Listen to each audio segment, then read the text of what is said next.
Mas então, eu acho que no draft e nas escolhas estratégicas da Red para os playoffs inteiros, eu acho que eles estão conseguindo mascarar muito dos problemas que eles tinham do Gigo, do topside. O que não é nenhum problema, inclusive, isso é muito normal no esporte, você jogar meio que cobrindo suas fraquezas, jogando ao redor das suas fraquezas, e eu acho que eles conseguiram identificar isso muito bem, e estão conseguindo fazer isso muito bem, estão mascarando muito bem, e o Gigo tá jogando muito bem com campeões que fazem o estilo dele, fazem o estilo da Red, e isso vem muito pelo draft deles, tirando escolhas que são boas contra esse estilo deles, que são boas contra o jogo dele. Então acho que contra o Flamengo, contra a Vorax, a gente acompanhou a preparação deles, porque a gente estava treinando com eles. Sim. Eu acho que eles estão mandando muito bem nisso, sabe? Eles identificaram as fraquezas que eles têm, estão conseguindo mascarar, sabe? Botando o band-aidzinho ali, jogando para debaixo do tapete e tal, mas sem esquecer o problema, sabe? Conseguindo contornar ele, sabe? E falar, olha, esse estilo de jogo aqui, esses top laners aqui, a gente não consegue jogar contra, dá muito problema por causa do estilo que a gente joga, vamos só ficar banindo, etc. Eu acho que eles estão mudando muito bem nisso. Não sei se vem do time inteiro, de staff, de jogadores também. Eu acho que isso está sendo o trunfo deles para... Que é engraçado, né? A gente escuta muito disso. A Red tem jogado muito pro Gigo. Só que quem tem sido um destaque é o Titã. Aí que tá. Mas qual que é a mágica, John Ray? Então, quem vem sendo destaque, por exemplo, é o Titã, e a Red tá jogando muito pro Giga, ok. Mas aí que vem a importância do Gravitar, por exemplo, que é um cara que demanda, e isso é falado inclusive por eles, que demanda muito menos recurso que o Avenger. Quando o Avenger joga, ele chama muito mais o jogo pra ele, etc. O Jojo tá saindo muito do bot, quase nem fica no bot, tá o tempo todo saindo do bot, indo pro top, fazendo coisa assim. E o Titã é um cara que tá conseguindo se virar bem sozinho, então tem sendo destaque nas lutas, etc, porque ele é muito bom. Mas desde o começo ele tá conseguindo se virar muito bem sozinho. Inclusive o que se assemelha a Renzo, que a gente vai falar daqui a pouco, mas por isso que eu acho que as duas equipes têm um estilo de jogo meio que parecido, assim. Eu sinto que o Jojo, ele encaixou a pool dele, que é uma coisa que eu sempre achei. Você comentou do Gigo. De fato, se você olhar o draft inteiro e o plano de jogo, claramente existe aí uma adequada pro Gigo. E quando ele fala isso, nenhum time é perfeito, Preto. Não tem jeito. Tipo, vai ter. Todo time vai ter aquele pique que o cara não vai conseguir jogar bem, mesmo que não faça nenhum sentido, jogar bem contra ou com. E você sempre vai se adequando da melhor forma possível, isso é natural. Normal. É que no caso da Red, especificamente, por que esse band-aid faz mais sentido? Eu concordo 100% com o John Ray. Porque foi uma mudança meio brusca, né? Se for pra olhar, eles se reinventaram muito rápido num período... várias vezes num período curto de tempo. Então, por mais que seja uma coisa comum dos times, especificamente no caso deles, eu sinto que foi pontual, foi inteligente da parte deles. Mas eu vejo muito no Jojo essa adequada de forma melhor ainda. Por exemplo, isso do Jojo side lane, não side lane, mas sair da lane, né? É algo que favorece alguns picks, com certeza. Mas claramente, se você quiser jogar contra a Red e for deixar... Por exemplo, jogar contra a Rakan, contra a Red é meio complicado. Você não precisa ser nenhum gênio para perceber a zona de conforto clara do Jojo ali. Enquanto, por exemplo, nos jogos onde ele fica jogando, por exemplo, de Alistar, que é um pick que tem menos dessa mobilidade, menos dessa malícia, menos desse até protagonismo, porque o Rakan ele é muito melhor acompanhando, se for para pensar. Ele pode ser protagonista, claro, mas repare como é diferente Lucy de Jojo. São dois players incríveis com qualidades diferentes. O Lucy é muito mais o cara que é o Luke, que chama ali toda a responsabilidade, enquanto o Jojo, ele é muito bom quando você não tá olhando para ele.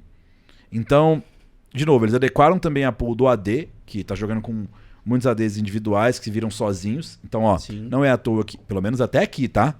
Porque final é um jogo à parte, é uma bolha. Nunca se sabe qual parte da bolha vai estourar ou qual parte da bolha vai se manter. Mas olha os 3 ADs do Titã, que eles são, que eu olho e falo assim, pô, são os que ele joga mais. Ezreal, que geralmente já tá até ban. Xayah, que é um pick que joga não só com o Rakan muito bem, mas joga sozinha. Tipo assim, não é que ela joga sozinha, mas, pô, uma AD de self-peel. Ele sempre foi muito bom no Xayah. Sempre foi muito bom de Xayah, claro. Tem a play... Tem as plays clássicas, muitas plays clássicas dele com o Xayah. E Tristana, que é outro AD também que vai fazer o dela independente do quê. Então eu sinto que realmente a Red adequou não só a pool do top, como essa ideia do Titã se virar. E ó, não é todo AD que conseguir fazer isso. É porque ele tá numa boa fase. Com certeza. E eu sinto que todos confiam nele, John Ray. Sim. Pra mim ele eu acho, vendo por de fora e tal, ele é o cara da Red, né? Ele tem 2 títulos já, é o que tem mais experiência lá. Só que é muito curioso isso. Porque essa Red é muito diferente da primeira split. E não é só por causa de Gravitar, não. Essa é uma Red mais madura. É. E as pessoas não pegam isso. Porque é praticamente o mesmo time, mas é um time menos maluco. A Red do primeiro split era doideira. Tem todo o meme de quando você vai lá pra fora, você pega experiência e tal. Mas quem tá no esporte sabe, você jogar um split ou o quanto que essa questão de experiência realmente muda, sabe? Quanto que você ir uma vez lá pra fora, o quanto que isso muda, como você encara as coisas, o quanto você jogar o primeiro split CBLOL juntos ainda, que é no caso da Sérgio, o quanto que isso muda também, sabe? Mas eu sinto, e aí de novo, eu tô indo muito profundo, mas às vezes eu tenho esses estalos, né? E eu sinto que agora, diferente do primeiro split, o Titã confia nessa equipe. É uma questão também de... Não que ele não confiasse. Não, o pessoal fala, não confiava na primeira. Não, é com uma confiança um pouco mais profunda. É de sentir, tipo, cara, aqui dá. Dá pra ganhar com tudo que tá rolando.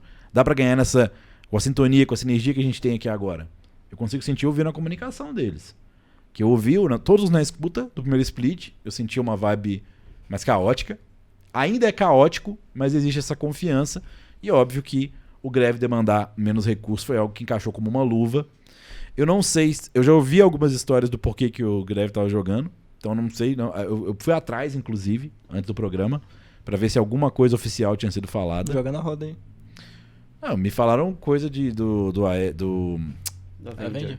Do Avenger tá de Covid e tal, me falaram várias coisas, mas até agora eu não achei nada oficial e eu imagino que se fosse isso, provavelmente a Red teria postado. Deixa ele passar na final, a gente chama a galera dos dois times uma aqui galera, pra levar um papo a Uma respeito. galera ficou especulando isso, mas o que é real?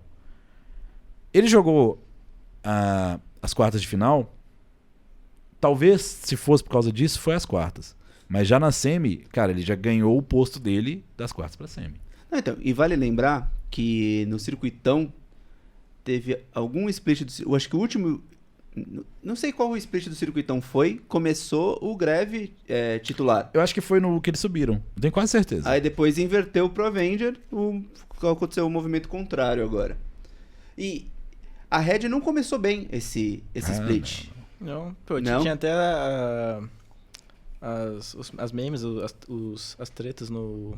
Os memes, as tretas na escuta, pô. Lembra no começo que eles meio que brigavam? Eles e a Loud estavam ali juntinhos então, nesse aí. teve essas tretas e tal. Eles começaram bem, acho que perde e ganha, se eu não me engano. Eles não começaram Sim, muito não bem. conseguiam Foi. meter um 2-0, né? Ficava, pô, semana que vem, pá, não sei o quê. Dava pra perceber também que o Titã, ele tá um pouco frustrado, porque as pessoas não acompanhavam o ritmo dele Aham. no começo, coisa que eu não vejo na segunda fase, né? E aqui você atribui, mais qualquer outra coisa, a classificação da Red nessa campanha deles. Classificação de pros playoffs ou eles saem na Sim, pros final? playoffs.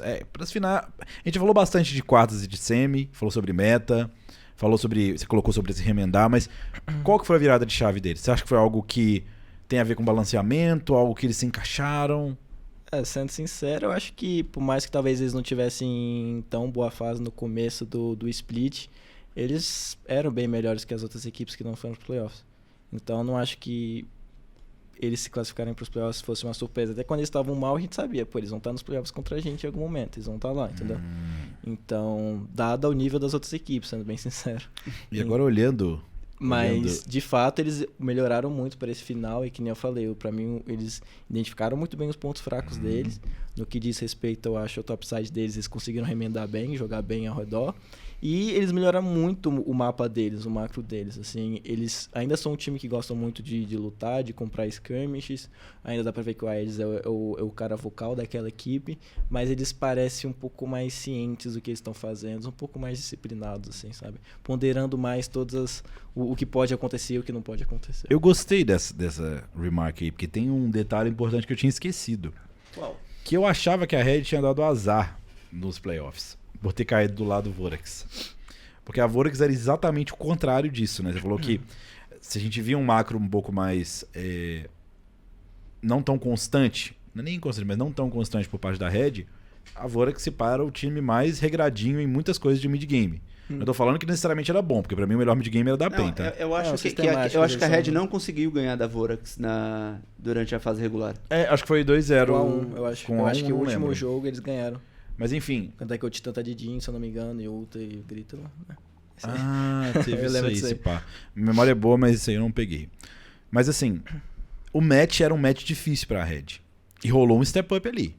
Senão não dava. Até num jogo, acho que é o último jogo da série, que o jogo parecia que tava bom pra Red, a Vorax tenta ir bot e eles conseguem dividir o time deles pra 2 irem parar, outros irem. Mostrou uma maturidade. A Red aproveitou essa oportunidade pra crescer também. Historicamente, acho que sempre foi um match bom pra Vorax. Tanto é que acho que o split passado, se eu não me engano, ficou 2-0 pra Vorax. Inclusive nas semis, quando eles se enfrentaram, ficou 3-1. Então, eu acho que, pelo que você falou, faz sentido, sim. Sempre foi um match bom pra Vorax contra a Red, assim. Deu doideira, né? Deu doideira. Ah, E acontece, né? Acontece.